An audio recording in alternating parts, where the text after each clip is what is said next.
मैत्रीपूर्ण जय भीम.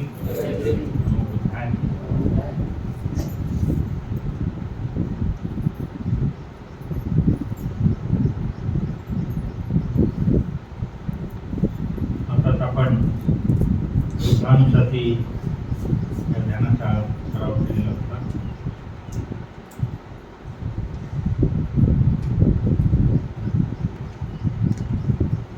तर भगवान बुद्धांचं आयुष्य पूर्णपणे जसं त्याने सुरुवातीला तुझं म्हटलं होतं की बहुजन हिताय बहुजन सुखाय, बहुजनांच्या कल्याणासाठी बहुजनांच्या सुखासाठी सर्वांनी प्रचार प्रसार करायचा आहे. आणि केवळ सर्वांनीच प्रचार प्रसार करायचा आहे असं नसून त्यांनी स्वतः देखील 45 वर्ष अव्याहतपणे प्रचार आणि प्रसार केलेला आहे, अगदी शेवटच्या टक्केपर्यंत.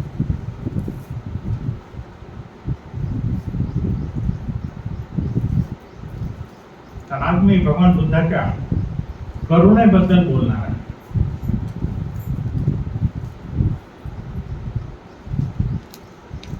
आणि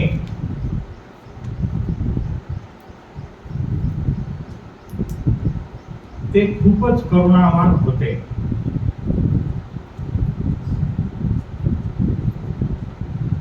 तर हे कोणाचे उद्गार आहेत? तर हे आनंदाचे उद्गार आहेत की भगवान बुद्ध खूपच करुणावान होते.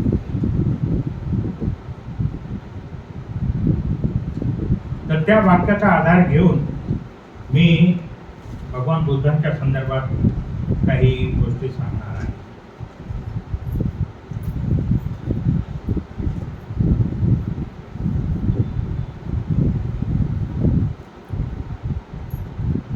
भगवान बुद्धांचं परिनिर्वाण झालेलं आहे. कुशीनारा या ठिकाणी शाल वृक्षांच्या त्या छायेखाली एका मोठ्या दगडाच्या शिळेवर ते झोपलेले आहेत. आणि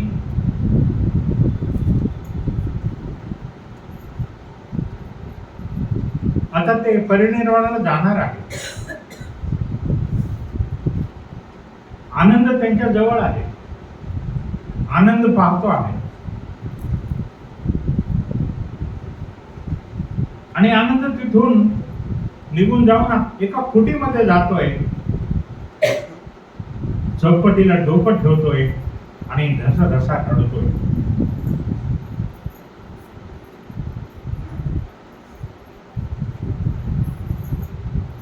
की जे करुणावान होते ते आता जात आहे, त्यांचं परिनिर्वाण होत आहे. आणि ही गोष्ट त्यांना खूप असह्य झालेली होती.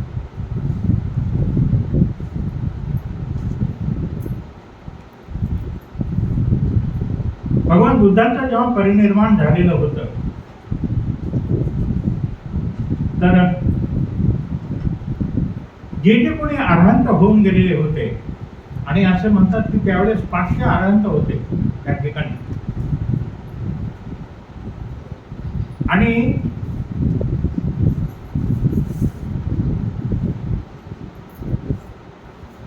पाचशे अरहंत रडत नव्हते,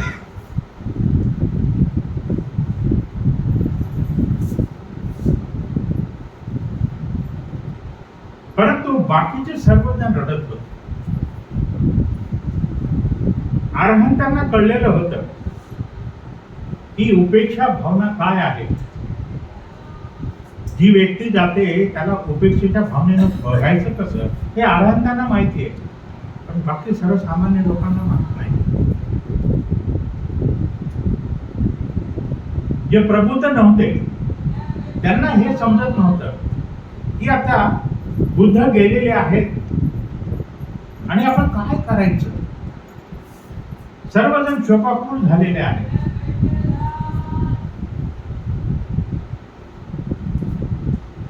आणि जे प्रबुद्ध नव्हते त्यांना असं वाटत होतं की आता काही उरलेलं नाही, आपलं सर्व काही संपलेलं आहे. सगळीकडे जणू काही अंधार पडलेला आहे.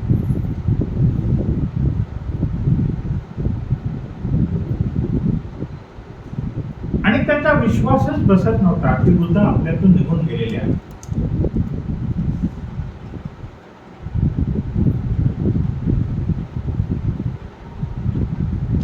त्यांना वाटत होते की आता सत्य उरलेलंच नाही, सत्य जे काही होतं ते संपलेलं आहे.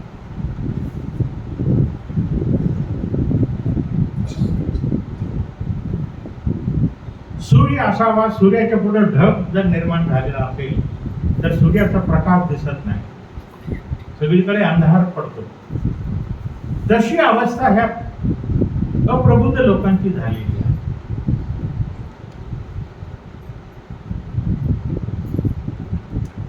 जणू काही त्यांना वाटतं की आमचं आयुष्य पूर्णपणे उद्ध्वस्त झालेलं आहे. परंतु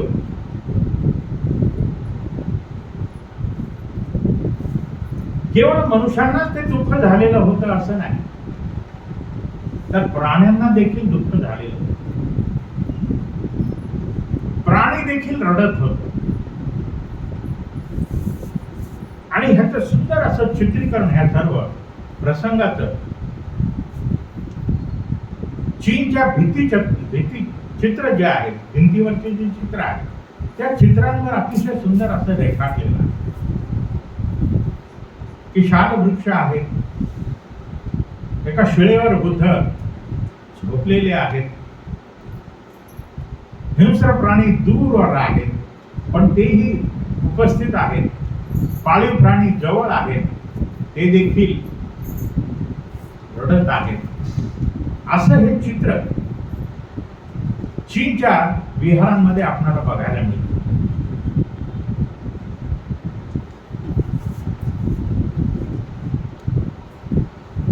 आणि त्या चित्रामध्ये हेही दाखवलेलं आहे की बुद्धाच्या सभोवताली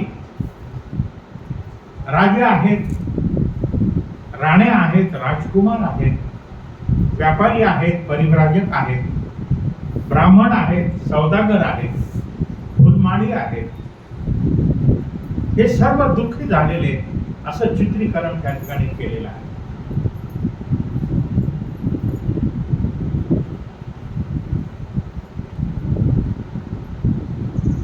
आता जरी शिष्यांना असं वाटत होतं की आता आपलं काही उरलेलं नाहीये, जगाचा प्रकाशच नाहीसा झालेला आहे, असं जरी त्यांच्या शिष्यांना वाटत होतं, तरी हळूहळू हळू ते त्याच्या दुःखातून बाहेर पडत होते. जसजसे दिवस जात होते तसतसे ते त्यांच्या दुःखातून वर निघायला लागलेले होते. परिस्थितीचा आढावा घेत होते की कशी परिस्थिती आहे, आपण कसं जगलं पाहिजे, कसं वागलं पाहिजे, हे हळूहळू त्यांनी त्या गोष्टींना सुरुवात केली होती. आणि ते अविश्वसनीय वाटत होतं तर तेही आता विश्वसनीय वाटायला लागलेलं होतं की ठीक आहे, बुद्ध आपल्यातून निघून गेलेले आहेत, तरी परंतु आता आपल्याला आपलं जीवन जे आहे ते पुढे चालू ठेवावं लागणार आहे. बुद्धाविना आता त्याचं जीवन कसं त्यांना जगता येईल हे आता ते शिकायला लागलेले होते. खरं म्हणजे हा एक फार मोठा बदल त्यांच्यामध्ये आता हळूहळू घडून येत होता की बुद्धाविना कसं जगायचं, कसं आचरण करायचं, हा बदल हळूहळू त्यांच्यामध्ये आता निर्माण झालेला होता, निर्माण होऊ लागलेला होता. त्यांनी जगाशी जुळवून घ्यायला सुरुवात केलेली होती.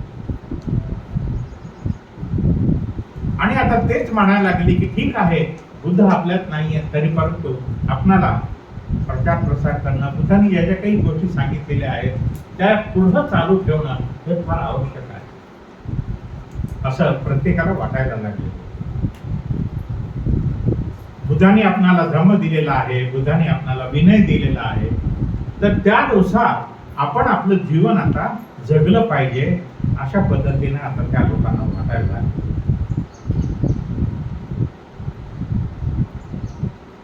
परंतु असे अनेक शिष्य होते की त्यांना धम्म आणि विनय हे त्याच्या विरोधात नव्हते, परंतु बुद्ध हयात नाही याची खंत मात्र त्यांना सारखी वाटत होती की बुद्ध आपल्यामध्ये हयात नाही, बुद्ध आपल्यामध्ये जिवंत नाही. त्यांनी अनेक गाथा मुखोद्गत केलेल्या नव्हत्या, त्यांना काही पाठ नव्हतं, परंतु बुद्धांना बघूनच त्यांचं संपूर्ण आयुष्य जे आहे ते बदलून गेलेलं होतं आणि बदलत चाललेलं होतं. अशी ही अवस्था होती. आणि मग ते बुद्धाच्या काळी काही घडलेले प्रसंग आठवत होते आणि त्यांना एक प्रसंग असा आठवत होता की बुद्ध आणि आनंद हे वेगवेगळ्या भिक्षूंच्या कुटीमध्ये जातात, भिक्षूंना भेट देतात, भिक्षूंची विचारपूस करतात आणि हे सातत्यानं चालू असायचं. जिथं कुठं बुद्ध आणि आनंद जात असत हे करत असत. आणि मग हे आठवायला लागले हे लोक की खरंच बुद्ध कसे वेगवेगळ्या कुटींमध्ये जात असत, विचारपूस करत असत. त्यांना तोही प्रसंग आठवत होता की एकदा असे कुटींमध्ये जात असताना एका कुटीमध्ये एक म्हातारा भिक्षू पोहोचलेला होता. तो आपल्या अतिसाराची ती गोष्ट आहे ती, तो आपल्या विष्ठेमध्ये पडलेला होता आणि बुद्ध त्या कुटीमध्ये जातात आणि त्याला बघतात आणि म्हणतात की तुला कोणी बघत नाही का, तुझी सेवा कोणी करत नाही का, तुझी अवस्था कशी झालेली आहे. त्यावेळेस तो म्हातारा भिक्षू म्हणतो की आता मी कोणाच्या कामाचा राहिलेलो नाही, माझ्याकडे कोणाला लक्ष द्यायची गरज पण नाही, मी आता म्हातारा झालेलो आहे.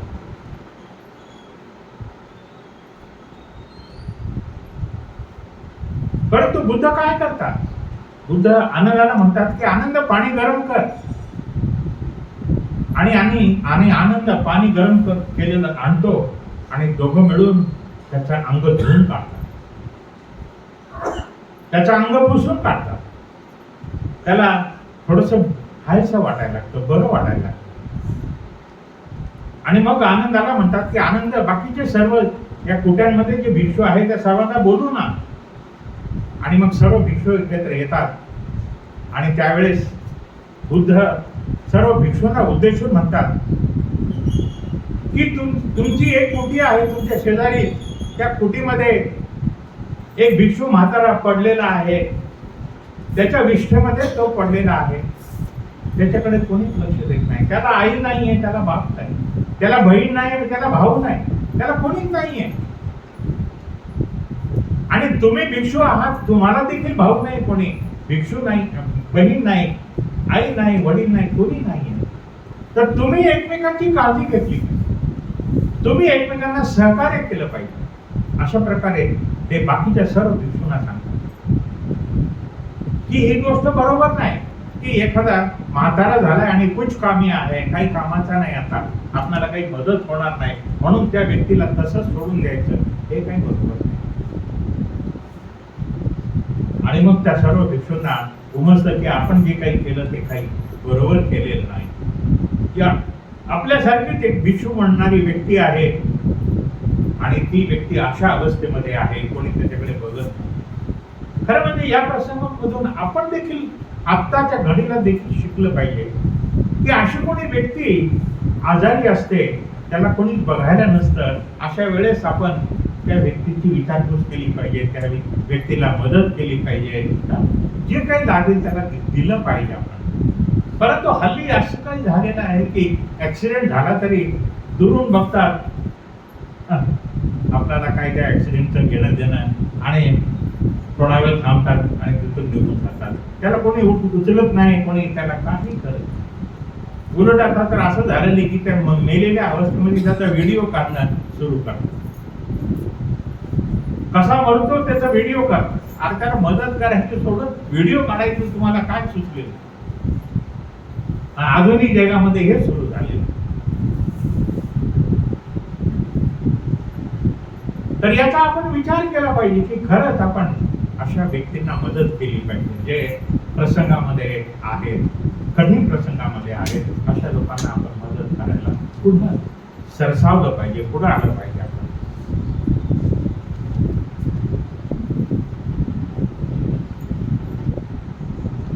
आपण आता या प्रसंगामधून आपल्याला बुद्धाची करुणा लक्षात येते की बुद्ध किती करुणावान. एक भिक्षू आजारी आहे, त्याला पाहून त्यांची करुणा ही कार्यरत होत. त्या ठिकाणी ते म्हणतात आनंद पाणी घेऊन ये, त्याला पुसून काढणं, धुवून काढणं, हे सगळं काम जे आहे ते त्यांच्या करुणेच्या भावनेतून ते करतात. करुणेच्या पोटी हे सर्व काही त्यांनी केलेलं आहे.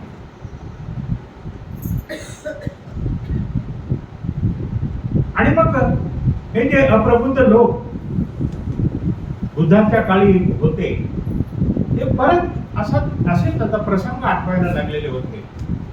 आणि त्यांना अजून एक प्रसंग आठवला, किसा गौतमीचा. किसा गौतमीचा प्रसंग त्यांना आठवला की भगवान बुद्धाने कशी मदत केली किसा गौतमीला. किसा म्हणजे कृष, अगदी बारीक, आणि तिचं नाव गौतमी होतं. किसा गौतमी, त्यामुळे पटलं होतं की बारीक अशी स्त्री होती, कृष अशी स्त्री होती.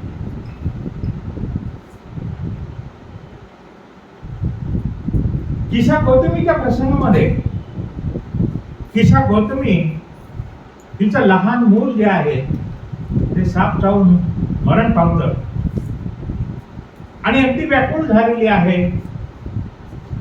एकूण एक मूल आहे, मरण पावलेलं आहे, आणि दारोदारी जाऊन ती फिरत असते आणि म्हणते की माझ्या मुलाला वाचवा. ती त्याच्यावर विश्वासच ठेवत नाही की तिचं मूल मरण पावलेलं आहे, साप चावलेला आहे, ठीक आहे, माझ्या मुलाला वाचवा, माझ्या मुलाला वाचवा. दारोदारी फिरते, परंतु कोणी काही मदत करायला तयार नाही. त्यातला एक जाणकार गावामधला माणूस म्हणतो की या ठिकाणी बुद्ध आलेले आहेत, तू जा आणि बुद्धांना विचार, बुद्धांना म्हण की तुझ्या मुलाला जिवंत कर. आणि तिला खूप हायसं वाटतं, बरं वाटतं की एक माणूस म्हणतो तरी मला की जा बुद्धांना विचार आणि तुझं मूल जिवंत होऊ शकेल. आणि ती अगदी आशेनं बुद्धाकडे जाते आणि बुद्धांना म्हणते की माझ्या मुलाला जिवंत करा.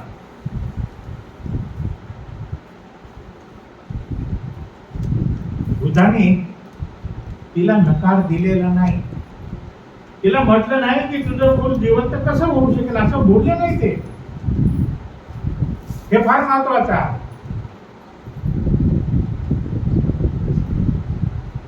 कारण हल्ली आपण बघतो की दवाखान्यामध्ये एखाद्या व्यक्तीला कॅन्सर होतो तर लोक जाऊन त्या पेशंटला सांगतात तुला कॅन्सर झाला, म्हणजे 2-4 दिवसाने मारायचा तो आजच मारणार. म्हणजे आपल्याला काही समजणारच नाही की कोणाला सांगावं, कोणाला सांगू नये, काय करावं, हे या संवेदनाच नाहीत आपल्याला. तर या ठिकाणी सुद्धा बुद्ध अगदी चाणाक्षपणे, अगदी समजूतदारपणे तिला म्हणतात की ठीक आहे, मी तुझ्या मुलाला जिवंत करतो. म्हणजे तिला एक प्रकारचा दिलासा निर्माण होतो की हो, आता माझं मूल जिवंत होऊ शकेल. बुद्ध म्हणतात तर माझं मूल जिवंत होणार. ते म्हणतात की तू फक्त एक मुठभर मोहरी घेऊन ये. त्यावेळेस त्याला खूप बरं वाटतं की मुठभर मोहरी आणला की माझं मूल जिवंत होऊन जाईल. पण दुसरं वाक्य बुद्ध म्हणतात की तू अशा घरातून मोहरी आण की जिथं कोणी मरण पावलेलं नाही, जिथं आतापर्यंत कोणी मरण पावलेलं नाही, अशा घरातून तू मोहरी आण. तिला वाटतं की काय हरकत नाही, सगळ्या गावात जाते, घरोघरी जाते, म्हणजे मला थोड्याशा मोहरी द्या. मुठभर नको, आम्ही टोपलं भर देतो तुला मोहरी, हे घेऊन जा. पण दुसरा प्रश्न प्रत्येक घरी विचारते की तुमच्या घरी कोणी मरण पावलेलं नाही ना. त्यावेळेस प्रत्येक घरामध्ये तिला हेच ऐकायला मिळतं की तू असं बोलू नको, आमच्या दुःखावर फुंकर घालू नको, आमच्या घरी मेलेलेच जास्त आहेत, जिवंत फार कमी, मेलेलेच जास्त. पुन्हा दुसऱ्या घरी जाते, असंच विचारते, पुन्हा तोच प्रश्न करते की तुमच्या घरी कोणी मरण पावलेलं नाही ना. तर त्यावेळेस ते म्हणतात की असं आम्हाला तू आठवण करून देऊ नको, आमच्या घरी मेलेलेच जास्त आहेत, जिवंत फार कमी आहे.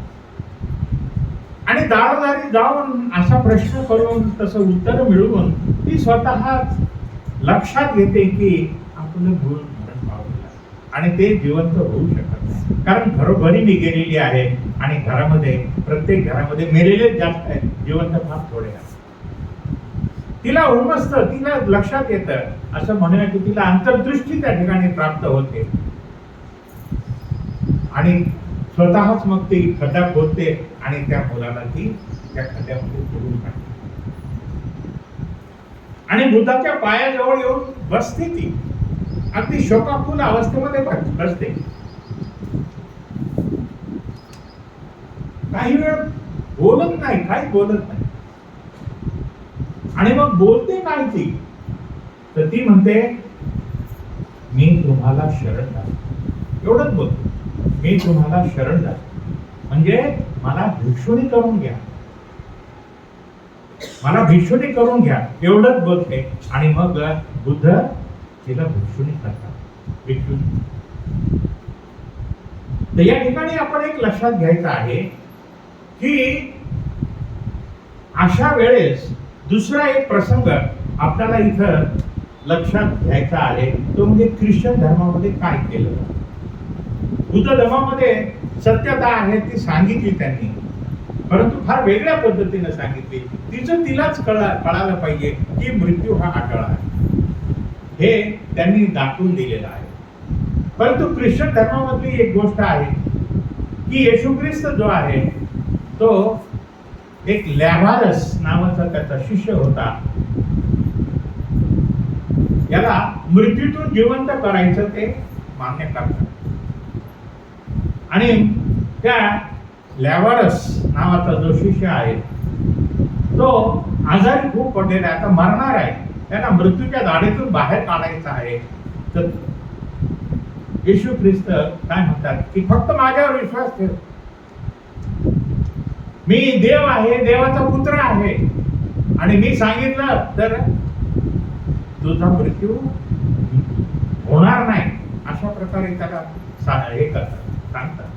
म्हणजे येशू ख्रिस्त जे आहे, जो येशू धर्म आहे, ख्रिश्चन धर्म आहे, तर तो देवावर जास्त विश्वास ठेवतो, येशूवर जास्त विश्वास ठेवतो आणि येशू म्हणेल तो कायदा, अशा प्रकारे ते लोक म्हणतात. परंतु या ठिकाणी तो जो चमत्कार घडवून आणणार, एका चमत्कारानं तो त्याचा शिष्य जो आहे तो जिवंत होणार होता, परंतु असं काही झालेलं नाहीये.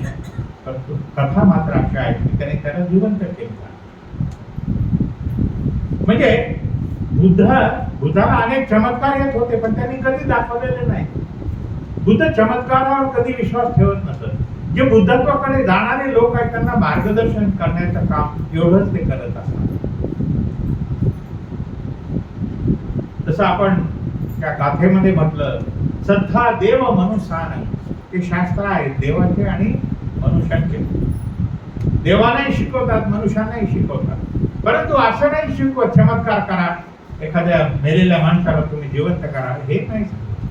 बुद्धांनी असं काहीच केलेलं नाही आणि करू शकत नाही.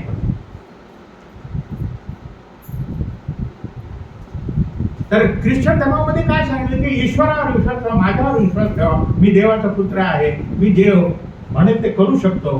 म्हणजे चमत्कारावर जास्त आहे, उपदेशावर जास्त भर दिलेला नाही. परंतु बुद्धाचा आणि येशू ख्रिस्ताचा जर आपण विचार केला तर निश्चितपणे बुद्ध हे चमत्कारावर विश्वास, चमत्काराबद्दल जास्त बोलतच नाही. ते दावाही करत नाहीत की मी कोणा व्यक्तींना जिवंत करू शकतो, असा दावा कधी केलेला नाही.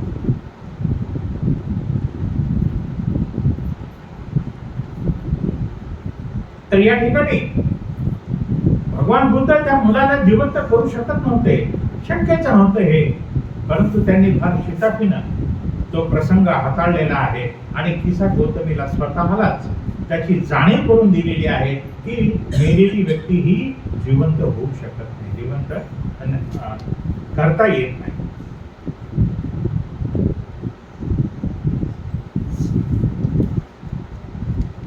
या ठिकाणी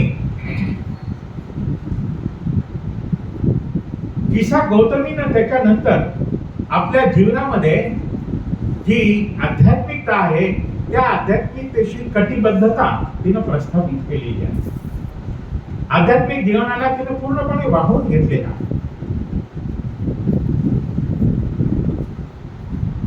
आणि अशा ह्या दुःखद प्रसंगामध्ये आपण जे काही सत्य दडलेलं आहे त्याचा शोध घेतला पाहिजे, त्याचा आपण बोध घेतला पाहिजे.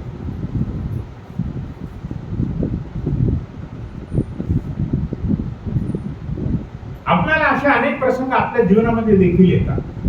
दुःखद प्रसंगामधून आपण काहीतरी शिकत असतो, परंतु होतं काय की आपलं शिकणं जे आहे ते तात्पुरतं असतं.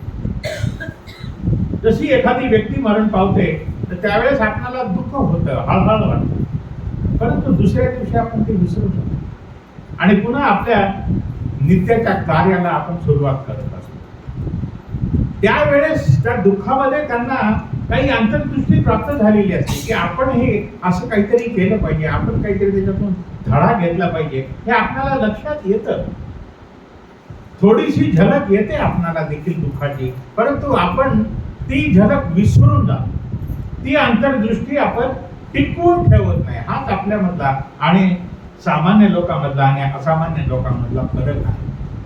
दृष्टी आपल्याला देखील निर्माण होते, परंतु ती टिकत नाही. आणि जे असामान्य लोक आहेत त्यांच्यामध्ये जेव्हा दृष्टी निर्माण होते तिला ते टिकवून ठेवतात आणि पुढे चालू ठेवतात. हे फार महत्वाचं. आपल्याला अनेक प्रसंग येतात, ध्यानातून देखील अनेक प्रसंग आपल्याला येतात, परंतु ते प्रसंग तेवढ्या पुरतेच मर्यादित राहतात. उठलो की दुसऱ्या कामामध्ये आपण व्यस्त होतो, त्याचा पाठपुरा आपण केलेला नसतो.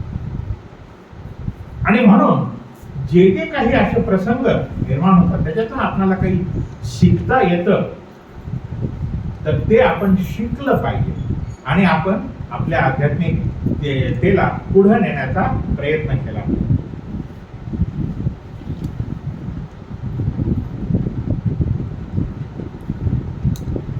या ठिकाणी भगवान बुद्धांकडे प्रज्ञा नव्हती असा भाग नाही. भगवान बुद्धांकडे प्रज्ञा होती, वीर्य होतं, करुणा होती, सगळ्याच गोष्टी होत्या. परंतु प्रज्ञा जी आहे ती केवळ बौद्धिकतेपुरतीच मर्यादित असेल तर त्या प्रज्ञेला काही अर्थ नाही. प्रज्ञा जर इतरांच्या कल्याणासाठी आणि सुखासाठी मदत करणारी असेल तर ती प्रज्ञा मग करुणा बनत असते. करुणा अशी तशीच बनत नाही, त्याच्यामध्ये अगोदर प्रज्ञा असावी लागते.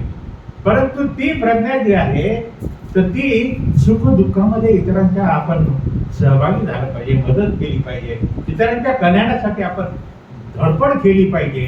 ही भावना जोपर्यंत निर्माण होत नाही तोपर्यंत ती प्रज्ञा करुणा बनत नाही.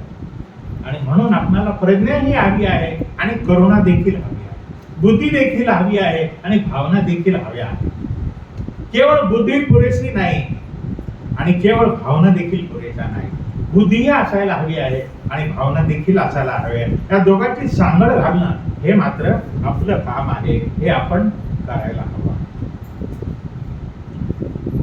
आणखी एक प्रसंग त्यांना अप्रबुद्ध लोकांना बुद्ध गेल्यानंतर आठवलेला आहे, तो म्हणजे आनंदाचा प्रसंग. आनंद हा भगवान बुद्धांचा चुलत भाऊ होता आणि ह्या करुणेचा तो उत्तम साक्षीदार आहे. त्याने प्रत्यक्ष 20 वर्ष राहून बुद्धामध्ये काय काय आहे, काय काय गुण आहेत हे पाहिलेले आहे. बुद्धामध्ये प्रज्ञा आहे, बुद्धामध्ये मैत्री आहे, बुद्धामध्ये करुणा आहे, बुद्धामध्ये वीर्य आहे. या सगळ्या गोष्टी त्याने पाहिलेल्या आहेत. याचा अनुभव स्वतः त्याने घेतलेला आहे. कारण बुद्ध जिथं जिथं जात असत तिथं तिथं त्यांच्याबरोबर आनंद असायचा. एवढंच नाही तर असं सांगतात की आनंदाने अट टाकलेली होती की जर तुमच्या बरोबर मी नसेल, कधी काळी मी नसेल, एखाद्या प्रसंगी मी नसेल आणि तुम्ही प्रवचन दिलेलं असेल तर तुम्ही तिकडून आल्यानंतर मला ते प्रवचन रिपीट करून सांगितलं, पुन्हा मला सांगितलं पाहिजे. म्हणजे ही अट होती ते. म्हणजे बुद्धाबरोबर राहून केवळ भिक्षाटन करणं, त्यांच्याबरोबर जेवण करणं एवढंच नाही, तर जे जे बुद्ध करतील ते मला माहिती पाहिजे, हे आनंदाने बुद्धांना सांगितले. आणि म्हणून बुद्धांमध्ये काय काय गुण आहेत हे आनंदाला पूर्णपणे माहित होत.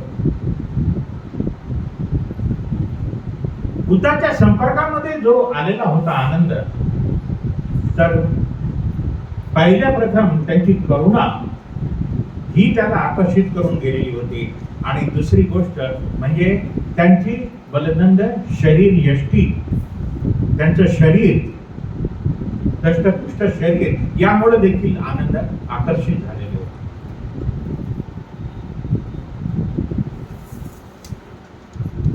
आणि म्हणून आपण असं म्हणू शकतो की बुद्धाच्या समीप राहणारे जे आनंद आहेत ते एक प्रकारे बुद्धाची सावली होते.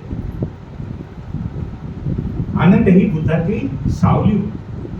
जिथं जिथं बुद्ध जातील तिथं तिथं आनंद गेलेले आहे. आणि म्हणून बुद्धाच्या परिनिर्वाणाच्या वेळेस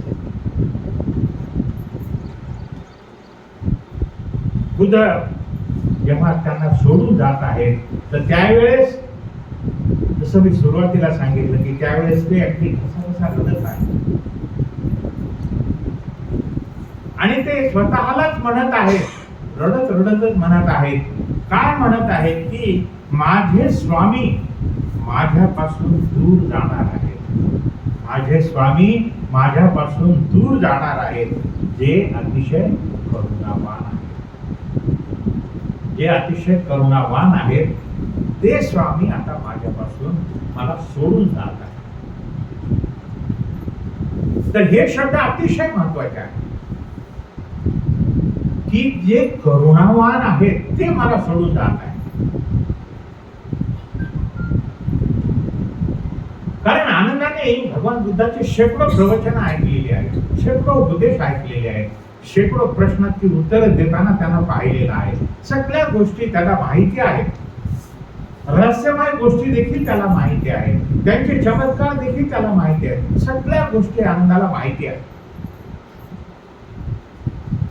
त्याने सगळ्याची प्रशंसा देखील केलेली आहे की निश्चितच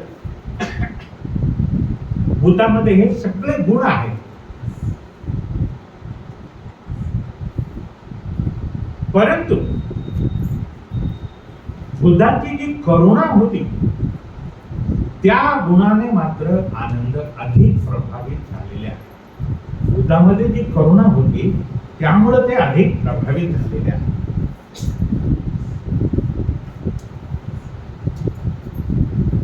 आणि म्हणून ते जाताना काय म्हणतात की ते खूपच करुणावान होते. कोण? हे बुद्ध, ते अतिशय करुणावान होते. म्हणजे भगवान बुद्धामधली करुणा, प्रचंड करुणा जी आहे तीच त्याच्या लक्षात राहिलेली होती. 20 वर्ष त्यांचा सहवास असला तरी हा गुण त्याला फार भावलेला होता. त्या गुणामुळे तो पूर्णपणे आकर्षित झालेला होता. आणि म्हणून मी सुरुवातीला जसं म्हटलं की हे जे शीर्षक आहे माझ्या बोलण्याचं की ते जे फार करुणावान होते, याकडे आपल्याला आता वळायचं आहे. आणि हे जे शब्द आहेत ते एका बोधिसत्वाचे शब्द आहेत. हे जे करुणावान आहेत म्हणजे कोण आहेत? ते बोधिसत्व आहेत. त्यांच्यामध्ये प्रज्ञा आहे, त्यांच्यामध्ये करुणा आहे, त्यांच्यामध्ये बाकीचे सर्व गुण आहेत. हे सगळं जरी असलं तरी ते जे करुणावान आहेत, तर करुणेचा गुण जो आहे तो बोधिसत्वामध्ये प्रथम गुण भरलेला. असं म्हणतात की बोधिसत्व म्हणजे करुणेचं प्रतीक आहे. आपण अवलोकितेश्वर पाहिले तर ते बोधिसत्व आहे, करुणेचं प्रतीक आहे. पद्म पाणी पाहिले अजिंठा लेण्यामधले तर ते देखील करुणेचं प्रतीक आहे. तारा बोधिसत्व पाहिले तर ते देखील त्या देखील करुणेचं प्रतीक आहे. असे करुणेचे प्रतीक असलेले अनेक बोधिसत्व नंतर निर्माण झालेले आहेत. बुद्धाच्या नंतर हे सगळे काही निर्माण झालेले आहे. कारण नंतरच्या काळामध्ये बुद्धांमधले सर्व गुण ज्याच्यावर आपण बुद्धानुसती ध्यान केलेलं आहे, हे सर्व गुण एका व्यक्तीमध्ये निर्माण होणं अशक्य प्राय गोष्ट होती. हे सर्व गुण बुद्धामध्ये होते, परंतु बुद्धाच्या नंतर मात्र त्यांच्या लक्षात आलं की हे सर्व गुण एका व्यक्तीमध्ये निर्माण होणं अशक्य आहे. आणि म्हणून काल्पनिकरित्या प्रोत्साहनात्मक असं म्हणूया आपण, की एकेका गुणाचे एकेका जे बोधिसत्व आहेत ते महायानामध्ये निर्माण झालेले आहेत. आणि त्या एकेका बोधिसत्वामध्ये एकेका गुणाचे बोधिसत्व जे आहे, मंजुश्री हे प्रज्ञेचं प्रतीक आहे, अवलोकितेश्वर हे करुणेचं प्रतीक आहे, अनेक वेगवेगळे बोधिसत्व आहेत, ते वेगवेगळ्या गुणांचं प्रतीक आहे. म्हणजे एकाच गुणाचं प्रतीक जे आहे ते बोधिसत्व निर्माण झालेले आहे. अनेक गुण एका व्यक्तीमध्ये आता पाहणं कठीण आहे, हे लक्षात आलं महायान संप्रदायांमध्ये. आणि एकेका गुणांवर प्रयत्न करून ते गुण त्यांनी विकसित केलेले आहेत. आणि म्हणून बोधिसत्वामध्ये जो महत्वाचा गुण असतो तो मैत्री आणि करुणा, या महत्वाच्या गोष्टी दोन आहेत, त्यांच्यामध्ये समावेश झालेला असतो.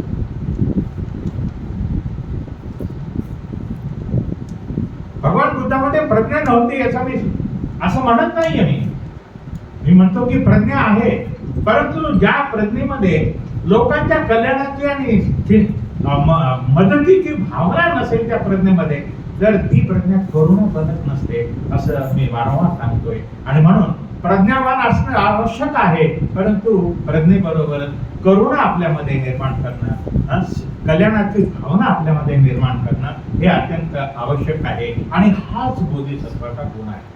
आणि हा बोधिसत्वाचा गुण आपल्यामध्ये आपल्याला प्रत्येकाला, मला, तुम्हाला सर्वांना विकसित करणं फार आवश्यक आहे. बुद्धी आणि भावना यांचा संगम घालून देणं आपल्याला आवश्यक आहे. आणि असाच बोधिसत्व आपल्यामध्ये निर्माण व्हावा अशी या ठिकाणी मी इच्छा प्रदर्शित करतो. आणि लांबलेलं माझं त्यांना या ठिकाणी थांबवतो. धन्यवाद, धन्यवाद, धन्यवाद. जय